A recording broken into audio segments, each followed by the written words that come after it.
अस्सलाम वालेकुम प्यारे दोस्तों, रमज़ान की दूसरी स्पेशल वीडियो के साथ हाजिर हैं।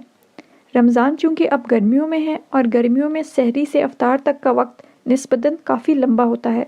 रोज़े में हमारा जिस्म मुसलसल पानी और नमकियात को लूज़ करता रहता है और ऐसे में जिस्म में पानी की कमी मुज़र सेहत साबित हो सकती है। तो आज मैं आपको कुछ ऐसे मशरूबात बताऊँगी जिनको इस्तेमाल करके आप पानी की कमी से भी बचे रहेंगे और प्यास भी कम लगेगी। तो टिप नंबर 1, खाने में तेज़ मिर्च, मसाले, ज़्यादा तेल और ज़्यादा नमक का इस्तेमाल प्यास बढ़ाता है। इन चीज़ों का इस्तेमाल कम से कम करें, बजाय डीप फ्राइड करने के सेहतमंद तरीक़ों से खाना बनाएं, जैसा कि स्टीमिंग और बेकिंग। टिप नंबर 2, दूध से बनाए गए मशरूबात जैसे कि मिल्क शेक, लस्सी जैसे मशरूबात लेने से पानी देर तक जिस्म में मौजूद रहता है और जल्द खारिज नहीं होता, तो बजाय पानी पीने के दूध से बनाए हुए मशरूबात का इंतखाब करें। टिप नंबर 3, तरबूज, इमली और आलू बुखारे का शरबत गर्मियों में इंतहाई मौजू हैं। इनके इस्तेमाल से जिस्म में नमकियात की कमी भी पूरी होती है और प्यास भी कम लगती है।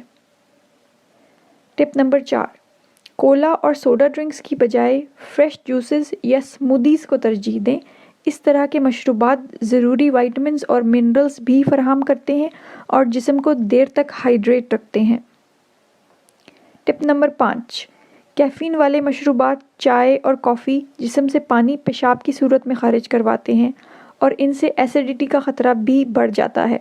बेहतर है कि कैफ़ीन वाले मशरूबात की बजाय दूसरे गर्म मशरूबात का इंतखाब किया जाए, जैसा कि आप मिंट टी, हॉट चॉकलेट या डीकैफिनेटेड ड्रिंक्स ले सकते हैं। टिप नंबर 6, ठंडा या फ्रिज वाला पानी पीने से बेहतर है कि रूम टेम्परेचर वाला पानी पिया जाए।